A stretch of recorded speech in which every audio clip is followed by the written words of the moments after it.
Hello ಸ್ನೇಹಿತರೆ, so ಯಾರ್ಯಾರು ನಮ್ಮ ಕರ್ನಾಟಕ ಸರ್ಕಾರದ ಈ 15,000 ಟೀಚರ್ಸ್ ಪೋಸ್ಟ್ಗೆ ರಿಕ್ರೂಟ್ಮೆಂಟ್ಗೆ ಕಾಲ್ ಮಾಡಿದ್ದಾರೆ, ಅದಕ್ಕೆ ಪ್ರಿಪೇರ್ ಆಗ್ತಿದ್ದೀರಾ.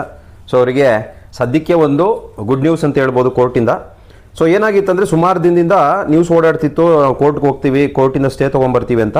ಸೊ ಇದಕ್ಕೆ ಬೇರೆ ಬೇರೆ ಕಾರಣಗಳಿತ್ತು. ಸೊ ಉರ್ದು ಟೀಚರ್ಸ್ ಕಾಲ್ ಮಾಡಿಲ್ಲ, ಆ್ಯಂಡ್ ಜೊತೆಗೆ 15,000 ಪೋಸ್ಟ್ ಕಾಲ್ ಮಾಡಿರೋದು ಸಾಕಾಗ್ತಾ ಇಲ್ಲ, ಸೊ ಇನ್ನೂ ಜಾಸ್ತಿ ಮಾಡಬೇಕು, ಜೊತೆಗೆ ಏಜ್ ರಿಲ್ಯಾಕ್ಸೇಷನ್ ಕೊಟ್ಟಿಲ್ಲ.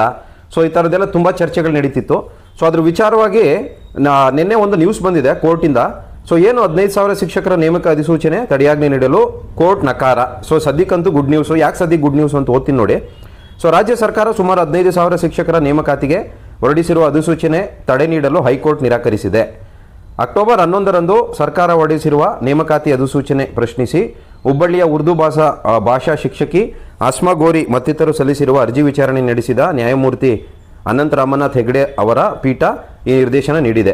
ಕನ್ನಡ ಅಥವಾ ಇಂಗ್ಲಿಷ್ ಬೋಧನಾ ಮಾಧ್ಯಮವಾಗಿರುವ ಶಾಲೆಗಳಲ್ಲಿ ಕೆಲವು ಖಾಲಿ ಹುದ್ದೆಗಳಿವೆ ಎಂದು ತೋರುತ್ತದೆ. ಸರ್ಕಾರ ಆ ಖಾಲಿ ಹುದ್ದೆಗಳನ್ನು ಭರ್ತಿ ಮಾಡಲು ಪ್ರಯತ್ನಿಸುತ್ತಿದೆ. ಆದರೆ ಉರ್ದು ಶಾಲೆಗಳಲ್ಲಿ ನೇಮಕಾತಿ ಏಕೆ ನಡೆಯುತ್ತಿಲ್ಲ ಎಂಬುದು ಕಾನೂನುಬದ್ಧ ಪ್ರಶ್ನೆ. ಹಾಗಾಗಿ ಉರ್ದು ಮಾಧ್ಯಮ ಶಾಲೆಗಳು ಸೇರಿದಂತೆ ಭಾಷಾ ಅಲ್ಪಸಂಖ್ಯಾತ ಶಿಕ್ಷಕರ ಆಯ್ಕೆ ಪ್ರಕ್ರಿಯೆಯನ್ನು ಏಕೆ ಕೈಗೊಂಡಿಲ್ಲ ಎಂಬುದರ ಕುರಿತು ವಿವರಣೆ ನೀಡುವಂತೆ ಸರ್ಕಾರಕ್ಕೆ ಮೌಖಿಕವಾಗಿ ಸೂಚಿಸಿದ ಪೀಠ ವಿಚಾರಣೆಯನ್ನು ಸೆಪ್ಟೆಂಬರ್ 7ಕ್ಕೆ ಮುಂದೂಡಿದೆ. ಸೊ ಅಂದರೆ ಏನಾಗಿದೆ ಅಂದರೆ ಇವರು ಉರ್ದು ಸ್ಕೂಲ್ಸಲ್ಲಿ ಉರ್ದು ಲ್ಯಾಂಗ್ವೇಜ್ ಟೀಚರ್ಸ್ಗೆ ಯಾಕೆ ರಿಕ್ರೂಟ್ಮೆಂಟ್ ಮಾಡ್ತಿಲ್ಲ ಅಂತ ಇವರು ಏನು ಮಾಡಬೇಕು, ಇದಕ್ಕೆ ಸ್ಟೇ ಕೊಡಬೇಕು ಅಂತ ಕೋರ್ಟ್ಗೆ ಹೋಗಿದ್ರು. ಸೊ ಇದಕ್ಕೆ ಸದ್ಯಕ್ಕೆ ಕೋರ್ಟ್ ಏನು ಮಾಡಿದೆ, ನಾವು ರಿಕ್ರೂಟ್ಮೆಂಟ್ ಪ್ರೊಸೆಸ್ಗೆ ಸ್ಟೇ ಕೊಡಲ್ಲ, ಬಟ್ ನೀವು ಎಕ್ಸ್ಪ್ಲನೇಷನ್ ಕೊಡಿ ಅಂತ ಸರ್ಕಾರನ ಕೇಳ್ತಿದೆ. ಸೊ ಅಂದರೆ ಇದು ಕೋರ್ಟ್ ನೆಕ್ಸ್ಟು ಹಿಯರಿಂಗ್ ಯಾವತ್ತಿದೆ ಅಂದರೆ ಸೆಪ್ಟೆಂಬರ್ 7ಕ್ಕಿದೆ. ಸೊ ಇದು ಗೌರ್ಮೆಂಟಿಂದ ಈಗ ಏನು ಅವರು ರೆಸ್ಪಾನ್ಸ್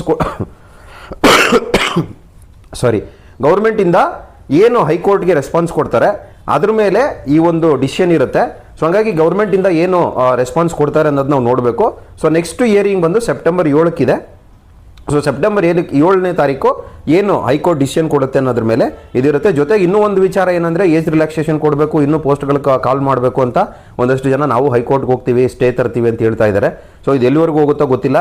ಬಟ್ ನೀವು ಯಾರು ಟೀಚರ್ಸ್ ರಿಕ್ರೂಟ್ಮೆಂಟ್ ಪ್ರಾಸೆಸ್ಗೆ ಪ್ರಿಪೇರ್ ಆಗ್ತಿದ್ದೀರಾ, ಯಾವುದೇ ಕಾರಣಕ್ಕೂ ನಿಮ್ಮ ಪ್ರಿಪ್ರೇಷನ್ ನಿಲ್ಲಿಸಬೇಡಿ. ಸೊ ಕಂಟಿನ್ಯೂಸ್ ಆಗಿ ಪ್ರಿಪೇರ್ ಆಗ್ತಾನೆ ಇರಿ. ಸೊ ಏನಾದರೂ ಆಗಲಿ ಎಕ್ಸಾಮ್ಸ್ ಅಂತೂ ಖಂಡಿತ ನಡೆಯುತ್ತೆ. ಸೊ ಇದು ಒಂದು ಒಳ್ಳೆ ಚಾನ್ಸು, ಯಾಕಂದರೆ ಇಷ್ಟು ಪೋಸ್ಟ್ಗೆ ರಿಕ್ರೂಟ್ಮೆಂಟ್ ಮಾಡ್ತಿರೋದು ಇದೇ ಫಸ್ಟು. ಸೊ ಹಾಗಾಗಿ ಯಾವುದೇ ಕಾರಣಕ್ಕೂ ನೀವು ಪ್ರಿಪ್ರೇಷನ್ನ ನಿಲ್ಲಿಸಬೇಡಿ ಅಂತ ಹೇಳ್ತಾ ಈ ಒಂದು ವಿಡಿಯೋದಲ್ಲಿ ಇಷ್ಟು ಇನ್ಫಾರ್ಮೇಷನ್ ಕೊಡ್ತಿದ್ದೀನಿ. ಸೊ ಈ ಒಂದು ವಿಡಿಯೋದಲ್ಲಿ ಕೊಟ್ಟಿರೋ ಇನ್ಫಾರ್ಮೇಷನ್ ಇಷ್ಟ ಆದರೆ ಲೈಕ್ ಮಾಡಿ, ಜೊತೆಗೆ ಶೇರ್ ಮಾಡಿ, ಆ್ಯಂಡ್ ನನ್ನ ಚಾನಲ್ನ ಸಬ್ಸ್ಕ್ರೈಬ್ ಮಾಡ್ಕೊಳ್ಳಿ. ಸೊ ದಟ್ ಇದೇ ಥರ ಮುಂದೆ ನಾನು ಈ ರಿಕ್ರೂಟ್ಮೆಂಟಿಗೆ ಸಂಬಂಧಪಟ್ಟಂಗೆ ಅಪ್ಡೇಟ್ಸ್ ನಿಮಗೆ ಕೊಡ್ತಾ ಇರ್ತೀನಿ ಅಂತ ಹೇಳ್ತಾ ಥ್ಯಾಂಕ್ ಯು. ಜೈ ಹಿಂದ್, ಜೈ ಕರ್ನಾಟಕ.